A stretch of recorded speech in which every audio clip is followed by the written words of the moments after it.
Hey everyone, 안녕하세요. Welcome back to my channel. So today we're going to be talking about tips to raise your child bilingually, and I couldn't think of a better guest than to bring Hyunwoo on my channel. Hi. Hi. I'm Hyunwoo Sun, and I run a YouTube channel called Talk to Me in Korean. That's where I teach the Korean language in English. That's right.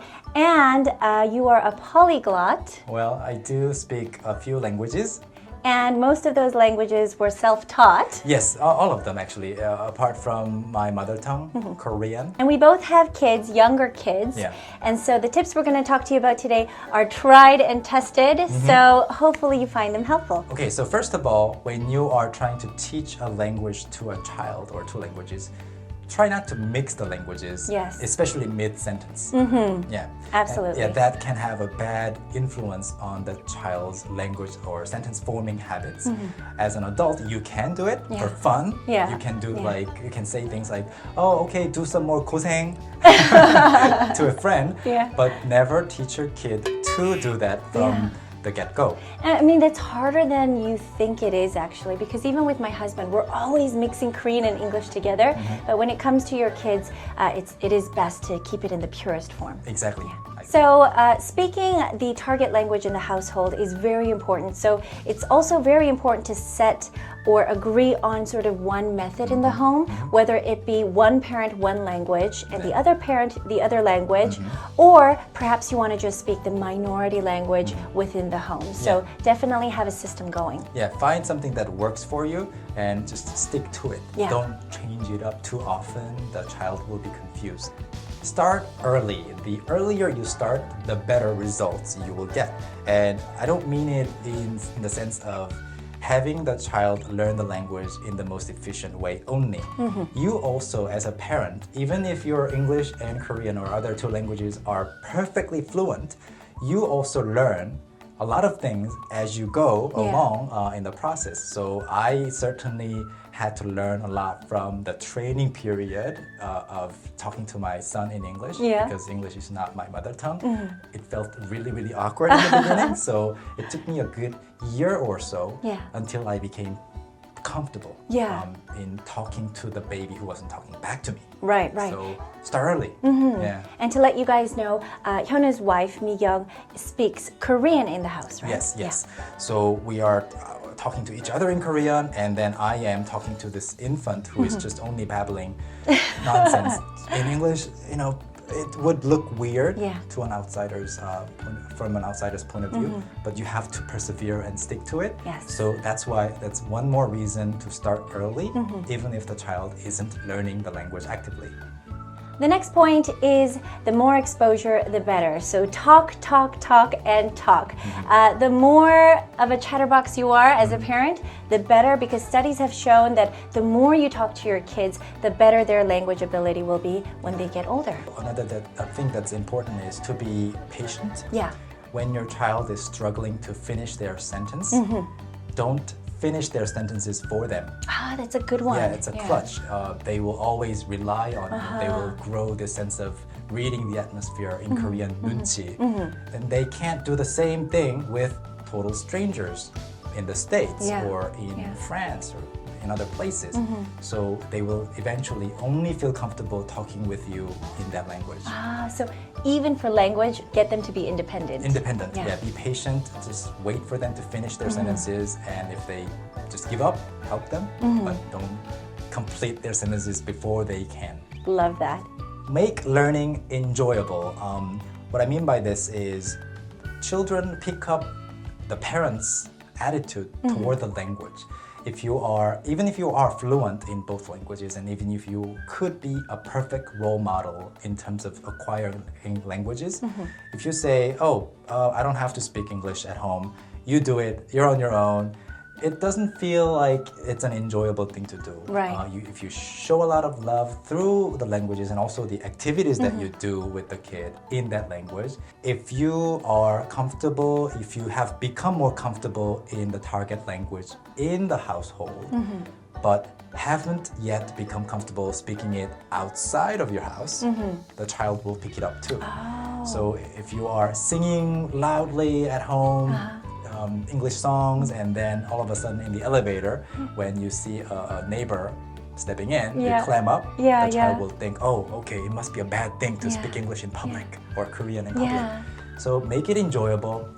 Just try to fight the urge to be quiet Yeah. in public and just speak it. Yeah. They will think, oh, okay, it's a very natural thing to do. Yeah. And have fun with it. It's okay to make mistakes. Exactly. So the next point is to build a small or big community of friends that the child can play with that use the target language. And this is really important because it's great to learn a language through textbooks and things like that, but I feel like the most effective way a child can learn a language is organically through play and just having fun with their friends. Exactly. If your child doesn't know a certain word, if you try to teach it to the child, it might not work. But if the child's favorite friend says it, they will just pick it up in the next second or so. Yeah. It's a sad reality. We want to feel like we are the biggest influence in our children's lives, but eventually they're going to love their friends. Yeah, eventually we won't be on the favorites list on their phones. No. It's the same with adults and children. So if you fuel their enthusiasm in terms of like wanting to speak the language, you get better results. For example, if you are living in an area where you don't get to speak to anybody in the target language, will it be as much fun? It won't be. Yeah. So if you gotta observe and analyze your environment, don't be stuck, in the routine. Yeah. Even if you're doing all the right things, if you look at the environment and you think, oh, okay, there are not many elements to fuel their enthusiasm for that language, maybe change things up. Yeah. Maybe change academies, private lessons and things like that. Yeah. And that way they will have more fun, find more reasons to keep and maintain that language. Yeah, for my son, his target language currently is Korean, so he loves sports. Yeah. So his soccer class, swimming class, all that kind of stuff is all in the Korean language. Yeah, and my son and I, we like to play iPad games, like children-friendly games that are like puzzle or things like that. Yeah. And we specifically look for English language games that we can talk about as we play. Yeah. And it's a lot of fun. So the next point is to travel to places that speak the target language. I know it may not be easy for everyone to do regularly, but if you can sort of squeeze in a good trip to wherever they speak the target language, it's really great for the child because when you learn a language, you're not only learning the language, you're learning the culture or the many cultures that surround that language. No matter how hard you try to put a lot of people around the child that speak that language, traveling to a different country where basically everyone in the city speaks that language, it's a different level.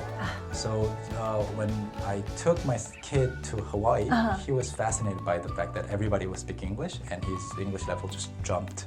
Read a lot of books in the target language. And of course, this is a good point to remember, but if possible, read the books in that language. I find that reading a Korean book in English doesn't work as well. Yeah. And the main reason is because I'm not a machine, although I sometimes sound like that. I can't translate the same sentences in the exact same translations or manners as before. Children, when they have their parents read books to them, they anticipate the next words. So it is very important that the words are the same as before. Oh, that's a good point. Yeah, so it has to be a book that's in the target language already, rather than, even if you are capable of doing that, translating the language, one language to another. Yeah.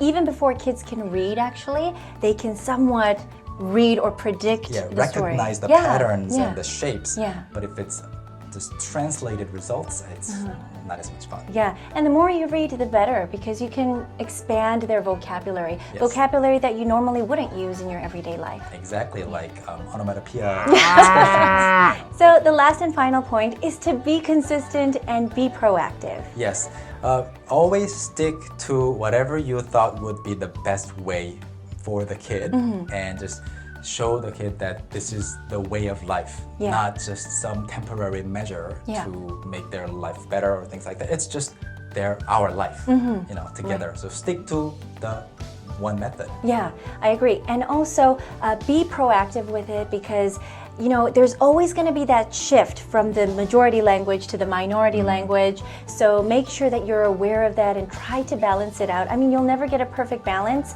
but it's really important to incorporate different activities and different people into your child's life. Exactly. There were some moments before where my son was asking me actually, Daddy, unlike other people, why are you always speaking to me in English? Yeah. Everybody else in my life speaks Korean to me. And I just told him, that's what I do. Yeah. Our relationship is like this. I will always speak English to you, Yeah. and there's nothing bad about it. And she's like, okay. Yeah. Yeah. And so don't give up. It is definitely challenging to incorporate another language, but make it fun. Yeah. So learning another language is really wonderful for not only adults, but children as well. Yeah, by being able to speak 2 languages or more, you can see more, you can see farther. It's like your eyesight for languages is getting better. Yeah. Because you recognize more things and you can think more creatively. So it's a great gift that you can give to your child. Yeah, and if you want to see some footages of your children learning their target language, which is English, you can check out Hyunwoo's personal YouTube channel as well. Yes. What do you post on your channel besides your kids? Travel videos, and sometimes I try to show off my flips. Yeah. So I add a little bit of that too. Yeah, that's got to boast your moves. Yeah, of course, to keep motivating myself through all the positive comments. Absolutely. Hope you guys enjoyed this video. If you want more videos like this, please give this video a like, and I will see you guys very soon. Bye. Bye. 안녕. Dongjun, don't pick your nose. We're taping here, man. Oh my god, everyone will know that you're picking your nose. And eating it. Did you just eat it, Dongjun? I hope not. I did.